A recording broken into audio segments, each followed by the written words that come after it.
Saudara-saudari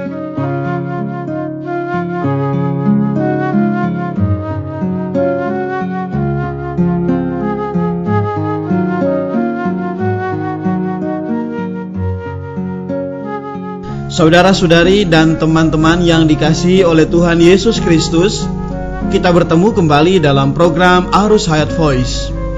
Di dalam kesempatan ini, saya akan menyampaikan firman Tuhan dengan judul Di Manakah Engkau? Pembacaan Alkitab kita ambil di dalam Yeremia pasal 2 ayat 19 bagian B. Ketahuilah dan lihatlah betapa jahat dan pedihnya engkau meninggalkan Tuhan Allahmu. Di manakah engkau? Saudara-saudari dan teman-teman yang dikasihi oleh Tuhan Yesus Kristus, inilah pertanyaan yang Allah tujukan kepada Adam, nenek moyang pertama umat manusia ketika ia jatuh. Ketika itu, Adam menyembunyikan diri dari wajah Allah, dan Allah mengajukan pertanyaan ini kepadanya.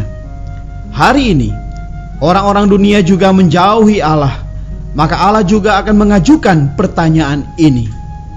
Hari ini, di manakah orang-orang dunia?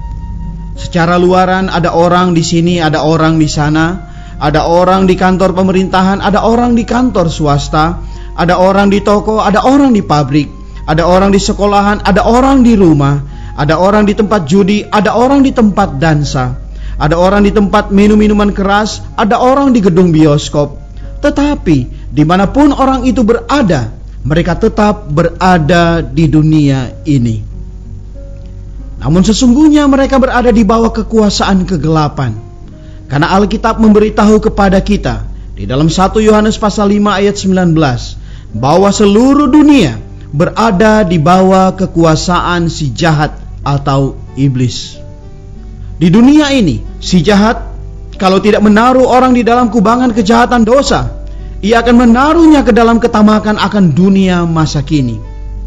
Kalau tidak membuat orang melakukan ketidakbenaran, dengki, dan melakukan hal-hal yang najis, ia akan membuat orang mengejar nama, kedudukan, kekayaan, pesta pora.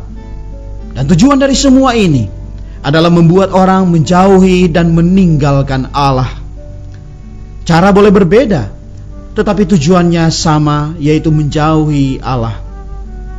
Manusia menjauhi Allah berarti jatuh ke dalam tangan iblis. Sakit penyakit, kelaparan, ketakutan, ketegangan, penderitaan, kesusahan, peperangan, kematian terus-menerus mengancam, dan akhirnya mengikuti iblis masuk ke dalam kebinasaan kekal.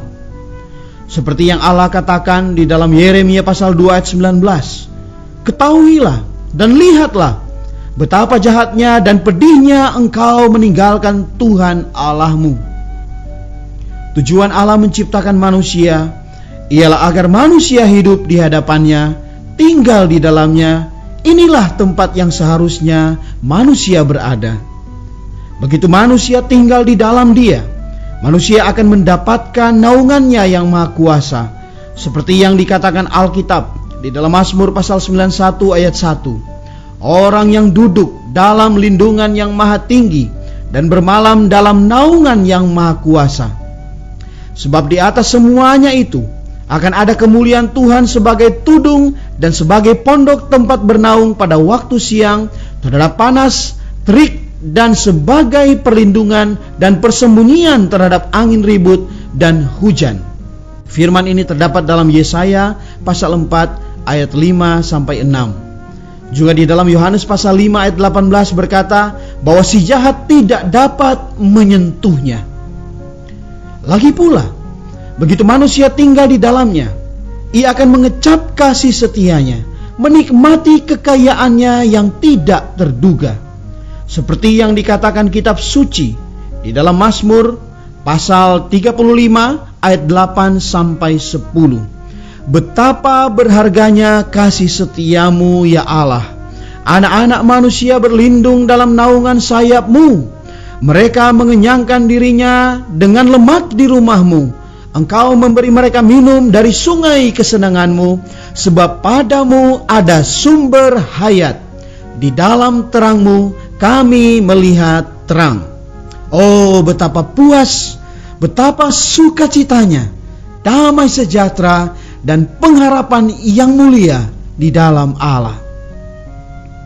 Di dalam Yohanes pasal 20 ayat 31 dikatakan, tetapi hal-hal ini telah dicatat supaya kamu percaya bahwa Yesuslah Mesias, Anak Allah, dan supaya karena percaya kamu memperoleh hidup di dalam namanya.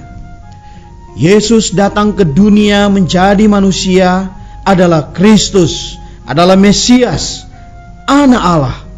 Begitu orang percaya bahwa Dia adalah Kristus, adalah Anak Allah, menyeru namanya, bisa memperoleh hidup dalam namanya, bisa tinggal di dalam Dia, dan menerima karunia keselamatan yang sangat besar.